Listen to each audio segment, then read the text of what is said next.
Bienvenidos a un programa más en este proyecto Estados Unidos, México, Mundo. Estados Unidos, México, Mundo con la utopía de cambiar el mundo tal cual. Estamos abarcando historia, la esencia de la historia en este proyecto, tanto 2500 años de historia mundial y también estamos estudiando la historia de México desde la era prehispánica. Estamos ya acercándonos al presente. Hemos abarcado la era prehispánica, la venida de los españoles, la independencia, la reforma, y estamos ahora en la revolución y hemos estado abarcando presidencias de mandatarios, de todos los mandatarios, de hecho, a excepción de unos cuantos que solo gobernaron por periodos muy cortos.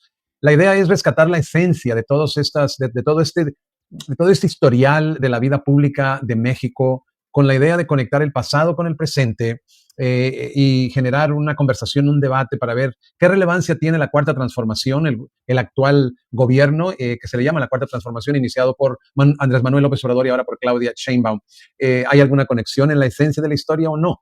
Así que ese es el argumento para poder tener un debate, una plática bien fundada y para pues con la esperanza de sumarnos al proyecto más que atacarlo. Si lo entendemos bien, nos vamos a sumar. Si no lo entendemos bien, definitivamente nos vamos a ser o indiferentes o inclusive a estar en contra. La idea es que a través de la información y de la historia de estas pasadas tres transformaciones podamos conectar el pasado con el presente y colaborar para un mejor país y, por ende, un mejor mundo. Esa utopía que muchos han tenido y tenemos de que sí se puede cambiar el mundo siempre y cuando millones de personas entendamos algunas cosas y nos pongamos de acuerdo. Muy bien, pues ahora nos toca en la presidencia de Adolfo Ruiz Cortines. Hay mucha información sobre este presidente. Yo me acuerdo que mi papá me hablaba de que fue un buen presidente, mucha información y pensé en hacer un resumen, porque es demasiada, pero dije, no, es demasiado bueno toda la información que existe sobre Ruiz Cortines. Entonces decidí que en lugar de hacer uno resumido, vamos a hacerlo completo, pero en dos partes. Así es que esta es la parte número uno y vamos entonces a entrar en materia, vamos a entrar en materia. Esto es lo que hemos preparado para ustedes. Ojalá que nos ayuden a compartir el programa, que nos ayuden a compartirlo para que mucha más gente lo pueda ver. Pues aquí entonces llegamos a la presidencia de Ruiz Cortines. Tenemos bastante información, repito, lo hemos dividido en dos programas, este es el primero. Adolfo Ruiz Cortines nació en 1889, murió en 1973. Infancia y familia. Se cuenta que descendía de personajes célebres del siglo XIX como Francisco Zarco y por vía materna de Ignacio Manuel Altamirano. Nació como Adolfo Tomás Ruiz Cortines el lunes 30 de diciembre de 1889 en el puerto de Veracruz, lugar donde sus padres vivían con su abuelo paterno. Su padre fue el alvaradeño Adolfo Ruiz Tejeda, un exfuncionario del ayuntamiento y más tarde agente de la aduana de Veracruz, que murió, fíjense nada más, murió antes de que naciera Adolfo Ruiz Cortines. ¿Qué les parece? Antes de su nacimiento. Su madre, la jalapeña de Jalapa, María Cortines Cotera, era hija del comerciante Diego Francisco Cortines y de su esposa María Dolores Damiana Cotera, quienes eran miembros de una de las familias más antiguas y respetadas, avecindadas en México durante el virreinato. ¿Qué le parece? Los de la Cotera, Salmón Rivas Cacho. Ahí tiene usted. Personajes que pues tenían conexiones definitivamente a España. Muere su padre, imagínense, muere su padre y posteriormente su madre queda huérfano. Adolfo y su hermana María se fueron a vivir a la casa de su tío José Gabriel Cotera Calzada, un hermano de su abuela materna, que era artesano veracruzano con modestos recursos económicos. Ruiz Cortines diría más tarde que su tío Gabriel le había enseñado, se abre cita, lo más valioso de la pulcritud personal, la admiración por los hombres de la Reforma y la necesidad del orden en todos los aspectos de la vida. Esto es lo que le enseñaron. Contando también con el apoyo de sus tías Elena, Josefa y Juana, Octaviana Cotera Calzada, María Cortines logró sacar adelante a su familia. El abuelo paterno de Ruiz Cortines, el profesor José Luis Parra, quien en tiempos de la intervención francesa hacía rifas benéficas en su casa con el fin de reunir fondos para los soldados mexicanos, contribuyó con la manutención de sus nietos María y Adolfo hasta el momento de su fallecimiento, ocurrido cuando Ruiz Cortines tenía 5 años. Su abuelo lo registró un par de semanas más tarde, el 12 de enero de 1890, mientras que su madre y algunas amigas tardaron más de medio año para bautizarlo el 8 de junio, siendo sus padrinos su tía Octaviana Cotera y su esposo Benito Pendaz Escalada. Los Ruiz Cortines eran de extracción acomodada y de maneras aristocráticas, aunque con la repentina muerte del padre, ocurrida en 1889, la familia conoció la pobreza, con todas sus angustias y deseos de superación. Un día, Ruiz Cortines oyó decir a su madre, Seabrecita, no te preocupes, Adolfo, tu hermana tejió un chal y ya tenemos para comer. Como muchos de sus biógrafos afirman, su madre, María Cortines, fue quien cimentó en él los principios y valores de conducta y proceder que fueron irreductibles durante toda su vida. Don Adolfo, la imagen de su madre, a ver, en Don Adolfo, es un libro, la imagen de su madre fue algo de lo más íntimamente querido y su amor silencioso y reverente guardó siempre un cuadro al óleo de Doña María Cortines vestida de negro con amplia falda, donde solo la punta del calzado asoma y la manga larga del blanco puño y cuello de alamares, sentada en una silla de mimbre y sosteniendo en sus brazos a la nieta. Educación. El joven Adolfo Tomás Ruiz Cortines, en sus años de estudiante en el colegio jesuita del cura Joaquín Díaz, quien le enseñó el esmero formal del lenguaje y le inculcó un gran sentido de honestidad y responsabilidad. Su madre le enseñó las primeras letras en su casa a los 3 años de edad. En 1894, por costumbre de seguir a todos lados a su hermana María, asistió a la denominada Escuela Amiga, institución educativa fundada bajo las normas pedagógicas de Enrique C. Rebsamen. La escuela estaba situada en un local, anexo al templo de la Pastora. Luego pasó al Colegio de los Jesuitas dirigido por el sacerdote Joaquín Jerónimo Díaz y el profesor Florencio Beiro. El 21 de septiembre de 1901, sin haber cumplido los 12 años, se inscribió en el Instituto Veracruzano, donde hizo estudios de contabilidad. Ahí serían sus maestros Esteban Morales, José Miguel Macías, Cayetano Rivera y Julio S. Montero. De sus maestros, Ruiz Cortines aprendió mucho. El sacerdote Jerónimo Díaz le enseñó que, Seabrecita, lo supremo en la vida es el ser honrado y honesto, cierra cita. El español Esteban Morales lo orientó respecto al, Seabrecita, significado del liberalismo y de la lucha del pueblo para modernizar al país, cierra cita. Y el cubano Cayetano Rivera le enseñó, Seabrecita, consideraciones relativas al valor del uso racional e inteligente del dinero, de los prejuicios familiares y sociales y del despilfarro y, en contraparte, de los efectos constructivos de la voluntad del ahorro en beneficio personal y de la familia, se cierra cita. Enseñanzas que llevaría a la práctica durante toda su vida. Aunque siempre le atrajo la idea de hacer una carrera profesional, las circunstancias no se lo permitieron. A fines de 1905, a los 16 años, abandonó el Instituto Veracruzano para responsabilizarse del sostenimiento económico de su familia, que atravesaba por una difícil etapa de restricción monetaria. Entró a trabajar como ayudante de contador en la empresa comercial de ropa, propiedad del español Julián Aragón y sobrino en Veracruz, donde aprendió a conciencia la teneduría de libros y donde laboró hasta finales de 1912, su juventud. En sus tiempos de estudiante en el Instituto Veracruzano, además de lecciones morales, el profesor cubano Cayetano Rivera, un intenso practicante del béisbol, transmitió a Ruiz Cortines su afición por el juego. De él, el joven Adolfo aprendió los secretos del béisbol, las estrategias de las jugadas, la unidad, la importancia de estar se abre comillas, en el lugar adecuado que marca la jugada. Durante el tiempo que fue empleado del almacén de Aragón, solía ir con un grupo de compañeros de trabajo a La Sirena, ubicado en la esquina de Aquiles Cerdán y Zaragoza, un lugar donde servían el famoso café de Greca. Asistía a las tertulias de la época y después comenzó a asistir al café La Parroquia, donde empezó a aficionarse por el dominó. El pintor David Alfaro Siqueiros lo describe como, se abre cita, un embrión de dandy porteño, se cierra cita, en esta etapa de su vida. Ruiz Cortines frecuentaba los prostíbulos del puerto, donde lo conocían como el Fakir, y bailaba danzón en el Salón Villa del Mar, donde lo apodaron el Cintura Brava. Carrera militar.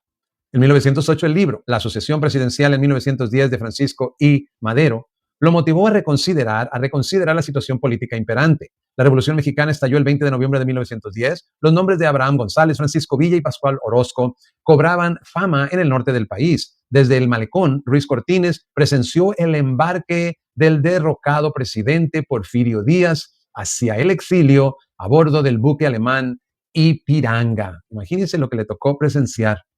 Tremendo. En 1912, a los 23 años, abandonó el puerto de Veracruz y marchó a la Ciudad de México, donde alquiló un pequeño cuarto en una casa de huéspedes en el número 20 de la calle de los Medina, en el centro histórico. Durante su estancia en la capital, a Ruiz Cortines lo sorprendió la decena trágica de 1913. Eso tiene que ver con los que mataron a Francisco I. Madero. Luego de la caída y asesinato de Francisco I. Madero y con el ascenso de Victoriano Huerta al poder, Ruiz Cortines se enroló a las filas revolucionarias por la vía civil bajo las órdenes del ingeniero Alfredo Robles Domínguez, a quien Venustiano Carranza había nombrado para organizar las fuerzas constitucionalistas en el centro y el sur de la República. El 18 de agosto de 1914, Carranza nombró al ingeniero Robles Domínguez gobernador del Distrito Federal. Ruiz Cortines, ya con el grado de capitán segundo, formó parte de su cuerpo de ayudantes. Después continuó con las mismas funciones con el general Heriberto Jara, gobernador sustituto de Robles Domínguez, nombrado el 19 de septiembre del mismo año. En noviembre de 1914 acompañó a Jara para ocupar la plaza de Veracruz que abandonaban las tropas estadounidenses. Se afirma que Ruiz Cortines había trabajado en la aduana de Veracruz durante la intervención norteamericana al servicio de las tropas invasoras. La firma de un Adolfo Ruiz C., entre los pagadores que sirvieron a las fuerzas de ocupación, le atrajo ataques a lo largo de su vida política, sobre todo cuando resultó candidato presidencial en 1952.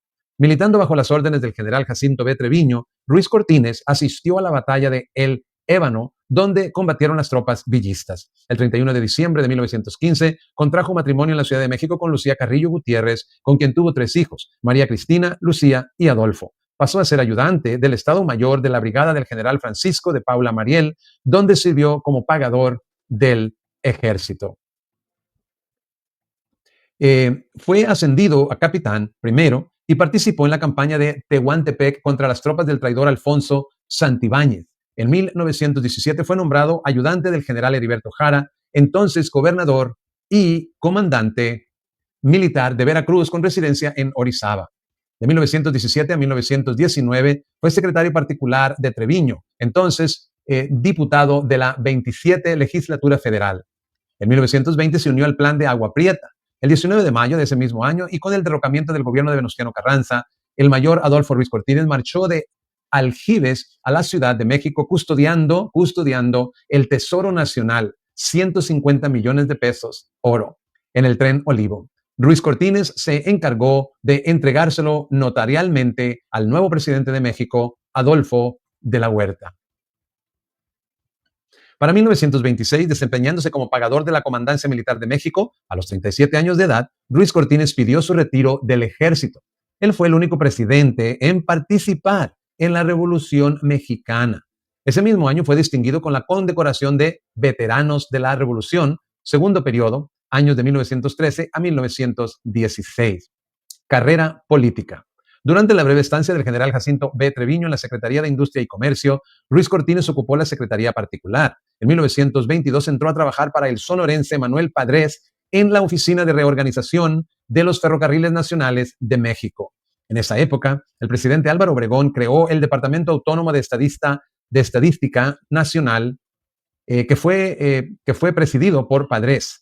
En 1925 tomó durante 3 meses un curso de estadística impartido por el economista Daniel Cosío Villegas. En 1926 es ascendido a director de Estadística Nacional.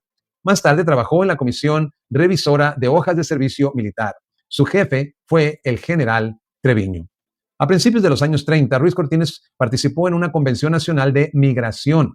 Entre 1934 y 1935 se dedicó a la redacción de varios artículos técnicos en la revista Crisol y en el diario El Nacional, donde escribía sobre la deseable autonomía política del Departamento de Estadística, la necesidad de descongestionar las grandes metrópolis y la importancia de crear una conciencia demográfica a los habitantes del país.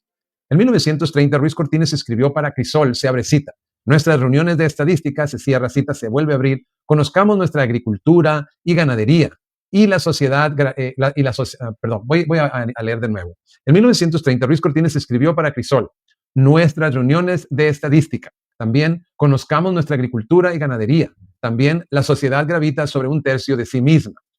En 1931 fueron publicadas sus columnas, nuestra decantada criminalidad es un mito. Donde hay un pan, hay un hombre. Y autonomía indispensable para el Departamento de Estadística. En 1932 escribió La población y su política. Y en 1934, México y la política de población. En 1935, el 7º Congreso Científico Americano premió su trabajo, estadígrafo titulado Necesidad de una sabia política de población, Como recordará su amigo Ezequiel Aguilar Marañón, Fiabrecita, Ruiz Cortines era afecto a dar estadísticas de todo. Oficial mayor del Departamento del Distrito Federal, 1935. En 1935 se divorció de su esposa Lucía. Ese mismo año, a los 45 años, Ruiz Cortines comenzó su carrera política como oficial mayor del Departamento del Distrito Federal. Además de los asuntos administrativos, técnicos y políticos, en el DDF tuvo que enfrentarse a 73 organizaciones burocráticas. Fue en el DDF donde conoció y entabló amistad con Miguel Alemán Valdés, un joven abogado que se desempeñaba como magistrado del Tribunal Superior de Justicia y a quien él había conocido por medio del licenciado Fernando López Arias. A la larga, Alemán se convertiría en un pilar importante en la carrera administrativa de Ruiz Cortines. Preparación en el gobierno de Manuel Ávila Camacho, 37 al 44. Ruiz Cortines fue tesorero durante la campaña presidencial de Manuel Ávila Camacho, quien al asumir la presidencia de la República lo nombró oficial mayor de la Secretaría de Gobernación. En 1936, Ruiz Cortines perdió la precandidatura para la gobernatura de Veracruz. Al año siguiente, contendió con éxito para diputado al Congreso de la Unión en la 37 legislatura por el distrito de Tuxpan. Durante las elecciones, el ingeniero Enrique Barón, candidato de oposición, lo acusó de haber servido a las fuerzas de ocupación estadounidenses en Veracruz durante 1914, algo que el candidato Ruiz Cortines desmintió públicamente. En 1939 se desató la lucha por la sucesión presidencial. El Partido de la Revolución Mexicana postuló al general Manuel Ávila Camacho como su candidato. El entonces gobernador Miguel Alemán pidió licencia al Estado para dirigir el comité pro Ávila Camacho e invitó a Adolfo para encargarse de la tesorería de la misma. Cuando Alemán dejó el cargo, el licenciado Fernando Casas Alemán quedó en su lugar. A fines de enero de 1940, Ruiz Cortines fue nombrado secretario de Gobierno de Veracruz. El 1 de diciembre de 1940, el general Manuel Ávila Camacho asumió la presidencia de la República y designó a Miguel Alemán secretario de Gobernación, y este, por su parte, nombró a Ruiz Cortines oficial mayor en dicha secretaría, donde laboró hasta abril de 1944. A principios de 1941 contrajo matrimonio con María Izaguirre, viuda y divorciada de su segundo matrimonio. Gobernador de Veracruz, 1944 al 48. En la convención del Partido de la Revolución Mexicana, celebrada el 20 de abril de 1944, en el Cine Radial de la ciudad de Jalapa, Ruiz Cortines protestó como candidato a gobernador de Veracruz. Visitó todas las regiones y pueblos del territorio veracruzano. El 1 de diciembre de ese mismo año, con el lema de Unidad Veracruzana, tomó posesión del gobierno de Veracruz. Durante su gestión, entre otras acciones de su gobierno, nacieron las Juntas de Mejoramiento Moral, Cívico y Material. Se abre cita. Se le ocurrió que pidiendo la cooperación ciudadana se podía hacer muchas cosas y comenzó diciéndoles, organícense en juntas de vecinos, en grupos, para obras más urgentes. El gobierno no puede solo. Cooperen con trabajo y materiales y por cada peso que ustedes pongan y administren, el Estado coopera con otro peso. Fue un gran acierto en Veracruz. Las juntas no han desaparecido nunca. Como gobernador, Ruiz Cortines creó el Departamento para Estudios Técnicos, instituyó el Departamento de Antropología, estableció el sistema de riego en La Esperanza y la Comisión de Zonificación y Planificación del Estado, reglamentó los fraccionamientos urbanos, creó plazas de agrónomos regionales, propuso una reforma a la Constitución local para que la mujer participara en la función electoral y municipal. Pacificó el campo veracruzano, construyó escuelas, carreteras y revisó los sistemas impositivos, erradicó la corrupción y duplicó los fondos fiscales. Por si se preguntaban por qué decidí no hacer la versión resumida, sino abarcar todo el material. Es impresionante. Secretario de Gobernación de 1948 al 51. El primer secretario de Gobernación del presidente Miguel Alemán Valdés, el doctor e historiador Héctor Pérez Martínez, falleció sorpresivamente de un padecimiento cardíaco el 12 de febrero de 1948. A su muerte, Ruiz Cortines pidió licencia en su estado y ocupó la secretaría. Su recomendación venía del expresidente Manuel Ávila Camacho, quien sentía por él gran aprecio. Durante su paso por la Secretaría de Gobernación, Ruiz Cortines atendió a las diferentes organizaciones privadas, empresarios, gobernadores, senadores, líderes agrarios, obreros, profesionistas y diputados locales y federales. Conocía a fondo la necesidad de los diferentes sectores sociales, logrando con ello llevar a cabo grandes resultados en materia de política interior. Elecciones presidenciales de 1952. El general Miguel Enríquez Guzmán era candidato de oposición cuya candidatura era respaldada por el Partido Constitucionalista Mexicano y la Federación de Partidos del Pueblo Mexicano. Tras la derrota en los comicios de 1952, promovió manifestaciones entre sus partidarios, mismas que fueron sofocadas con violencia por el gobierno de Miguel Alemán. Desde mediados de 1949 comenzó a sentirse la agitación con motivo de la sucesión presidencial. El presidente Miguel Alemán tenía la idea de reelegirse o de extender su mandato presidencial, tal y como lo hiciera Plutarco Elías Calles. Cuando los generales Lázaro Cárdenas y Manuel Ávila Camacho, en voz de Abelardo Rodríguez, declararon el 3 de agosto de 1951 para el Excelsior que no creían que, se abre cita, sea conveniente para el país la ampliación del periodo presidencial ni la reelección, se cierra cita. El líder sindicalista Vicente Lombardo Toledano, candidato postulado por el Partido Popular y apoyado por el Partido Comunista Mexicano, recibió el apenas 1.98% de los votos emitidos en las elecciones del 6 de julio de 1952. Ante la negativa de muchos políticos importantes y de colaboradores cercanos a él, Miguel Alemán parecía inclinarse por la candidatura de Fernando Casas Alemán, posibilidad que fue rechazada por algunos hombres públicos con quien el candidato se había enemistado. Según comenta Daniel Cosío Villegas, se abre cita, la selección final no se realizó entre el grupo mayor del gabinete, sino dentro del reducidísimo de los amigos íntimos. Miguel Alemán terminó por inclinarse hacia la candidatura de Ruiz Cortines, su secretario de Gobernación, quien, aunque no pertenecía al grupo de los presidenciables, no se creía que tuviera posibilidades por su avanzada edad y porque se consideraba que no tenía un buen estado de salud física. En sus propias palabras, el propio Ruiz Cortines afirmó alguna vez que Alemán lo había escogido como candidato porque pensaba que por su edad podía morir en cualquier momento del sexenio, dejando de esa manera libre al expresidente Miguel Alemán para reanudar funciones como jefe del Ejecutivo. El 14 de octubre de 1951, Ruiz Cortines rindió la protesta como candidato a la presidencia del Partido Revolucionario Institucional, el PRI, en una ceremonia en el Estadio Olímpico de la Ciudad de los Deportes, a la que asistieron cerca de 100,000 espectadores. Se lanzó a recorrer la República Mexicana adoptando el lema de austeridad y trabajo. Durante su estadía en Yucatán como candidato, tuvo un efímero romance con Flor Campos, unión de la cual nació su hija Flor Ruiz Campos a principios de la década de 1950. A lo largo de su campaña, pronunció 34 discursos, donde en 21 ocasiones trató el tema de las mujeres y sus derechos electorales. A Ruiz Cortines le preocupaba consolidar la unidad de los mexicanos, quería moralizar la administración pública, para lograr la confianza de los mexicanos en el poder ejecutivo. Prometía elevar el nivel de la vida del pueblo, combatir los monopolios, los acaparamientos, la escasez, la carestía de los productos, imponer sanciones penales a los corruptos, conseguir la disminución del precio de la ropa y resolver el problema de la vivienda. Estaba decidido a multiplicar el trabajo y aumentar la riqueza nacional, impulsar la producción agrícola y ganadera, conservar los recursos naturales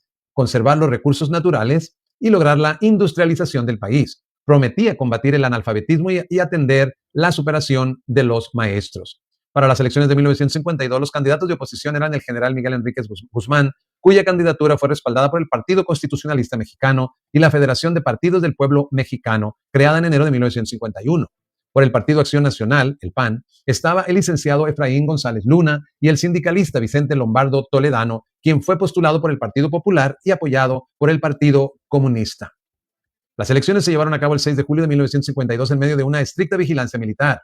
En el Distrito Federal, la mayoría de los representantes de la oposición no fueron aceptados por los presidentes de casilla, casi siempre aduciendo que su nombramiento no estaba debidamente acreditado. En muchos casos, las autoridades de las casillas realizaron el conteo de los votos sin permitir el acceso a la oposición o sin darle a sus representantes copia de las actas de escrutinio, especialmente cuando la votación favorecía a la oposición. Ocurrieron bloqueos de carreteras para evitar el voto de los enriquistas, el robo y la falsificación de actas electorales y el relleno de urnas. Al concluir la jornada electoral, el PRI anunció su triunfo en las elecciones y los enriquistas protestaron con una manifestación que fue violentamente sofocada por órdenes del presidente Miguel Alemán. Finalmente, ese mismo día, por la noche, los organismos electorales de la Secretaría de Gobernación informaron que el ganador era Adolfo Ruiz Cortines.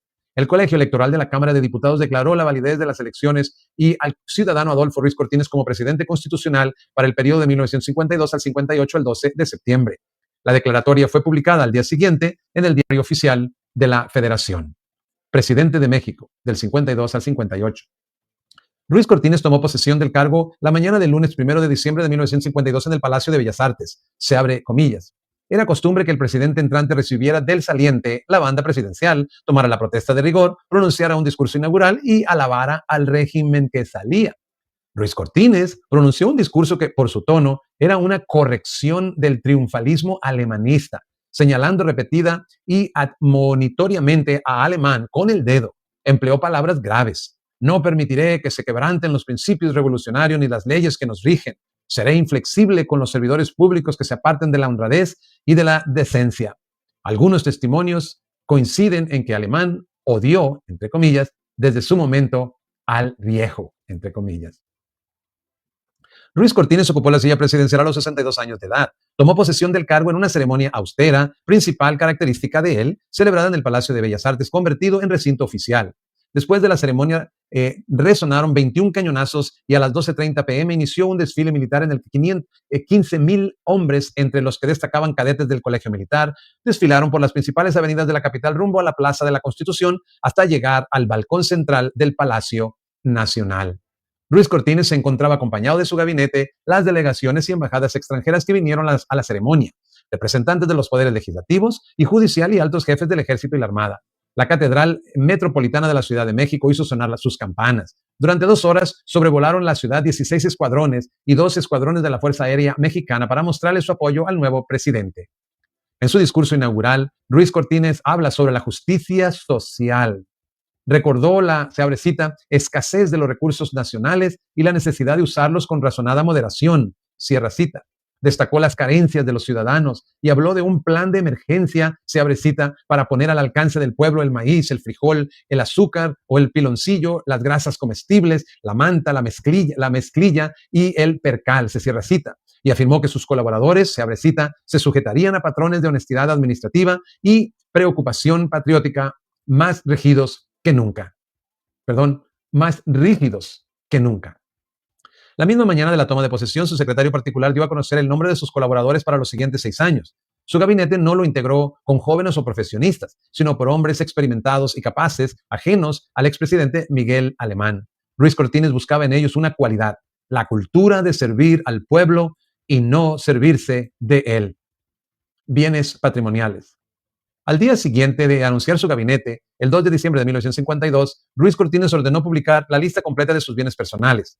Una casa en la Ciudad de México, un rancho en Veracruz del que era copropietario, un automóvil marca Lincoln modelo 1948, el coche de su esposa, unos ahorros modestos en el banco y su mobiliario. El valor total de sus propiedades ascendía a $30,000. Ruiz Cortines exigió a los 250,000 funcionarios públicos que hicieran sus declaraciones patrimoniales, mismas que se verificaron al inicio y al término del sexenio en 1958.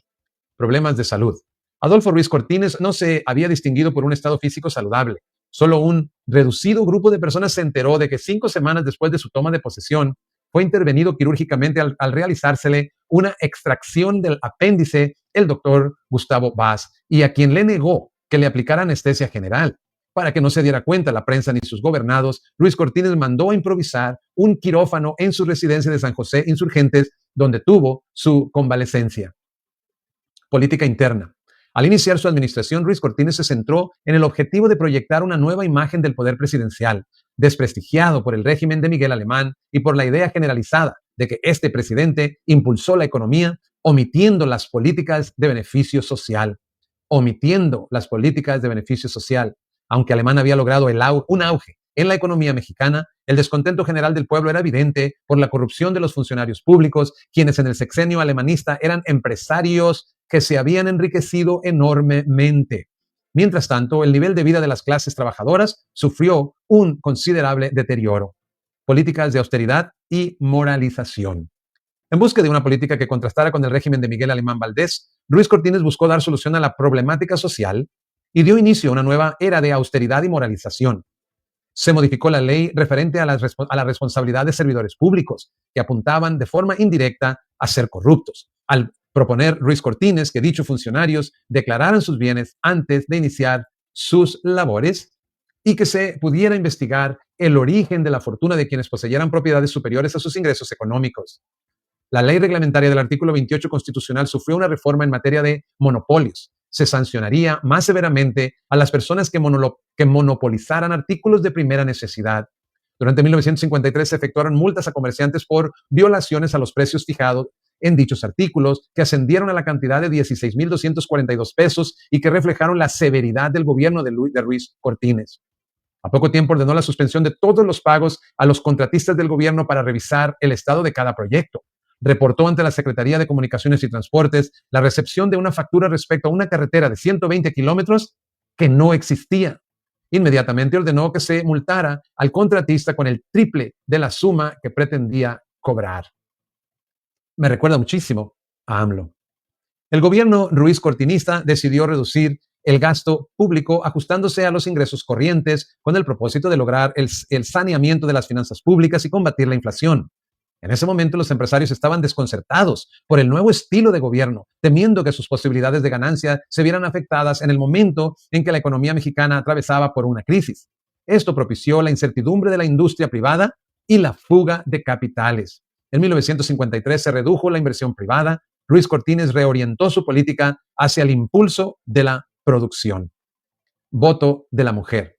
La lucha de la mujer por obtener sus derechos de votación y de tomar decisiones comenzó en el mundo hace varios siglos. En México, las primeras manifestaciones de ello se dieron entre 1884 y 1887, cuando una revista escrita exclusivamente para mujeres demandó el sufragio femenino.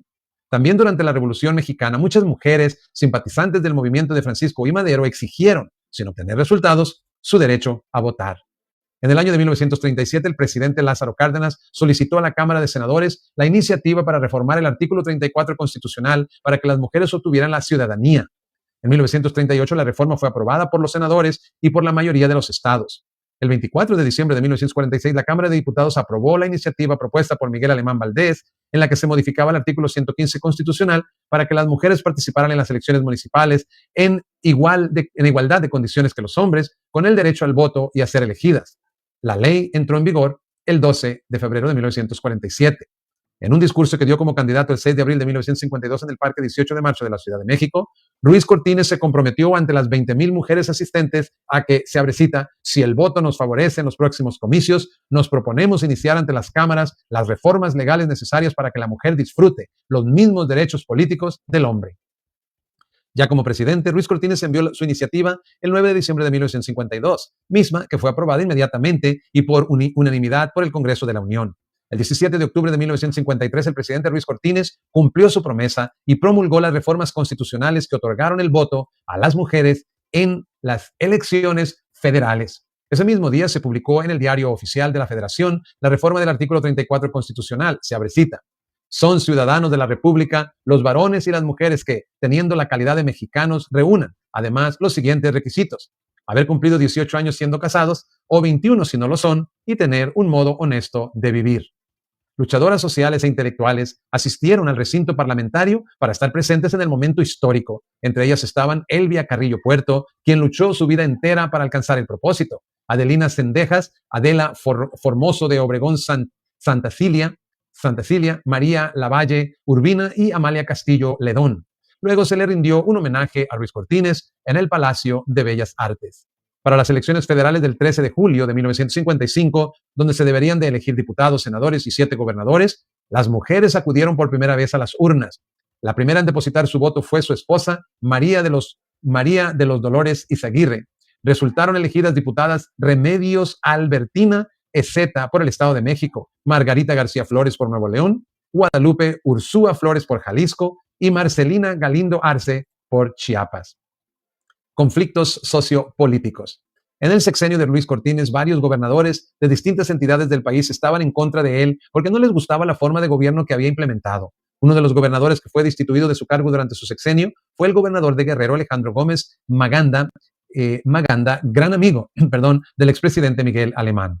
Los dirigentes del PRI colaboraron en la disolución del movimiento enriquista, lo cual sucedió en febrero de 1954. Varios estados no estaban de acuerdo con su gobierno, motivo por el cual Ruiz Cortines impulsó disciplina para remover a los disidentes. El gobernador de Yucatán, Tomás Marentes Miranda, dimitió al cargo el 15 de junio de 1953 y el de Guerrero, Alejandro Gómez Maganda, hizo lo mismo el 20 de mayo de 1954. El 22 de marzo de 1955, Manuel Bartlett Bautista renunció a su cargo como gobernador de Tabasco. El 9 de agosto del mismo año, Ruiz Cortines exigió la renuncia del gobernador de Chihuahua, Óscar Soto Maínez. Otro gobernador de oposición fue el del estado de Oaxaca, el general Manuel Cabrera Carrasqueado, quien murió de un padecimiento cardíaco el 1 de octubre de 1955. Al final, el sexenio Ruiz Cortines tenía, se abre cita, 28 gobernadores fieles de 29 posibles.